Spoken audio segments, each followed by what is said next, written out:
चला बोला तुम्ही बोला सर. सुरू करायचं. मी नानासाहेब विश्वनाथराव जाधव. एक आधुनिक पद्धतीने मी शेती करतो. माझी 40-45 एकर शेती आहे.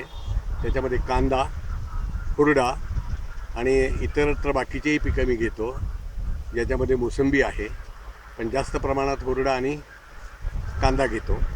कांद्यामध्ये 2 प्रकार आहे की पांढरा कांदा आणि लाल कांदा. तर पांढऱ्या कांद्याला जास्त डिमांड असल्यामुळं मी अधिकात अधिक पांढरा कांदा पिकवतो.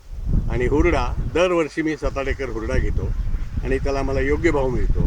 आणि हा माल मी पुण्याला मेरा किसान यांना मी पाठवलेला आहे आणि त्यांनी वेळोवेळी पैसे, माझा माल जमा झाला की पैसे ते माझ्या खात्यावर डायरेक्ट जमा होतात. त्यामुळं मी मेरा किसानचा खूप खूप आभारी आहे. आणि अशीच व्यवस्था पूर्ण महाराष्ट्रभर व्हावी हीच माझी एक शेतकऱ्याची अपेक्षा आहे. धन्यवाद.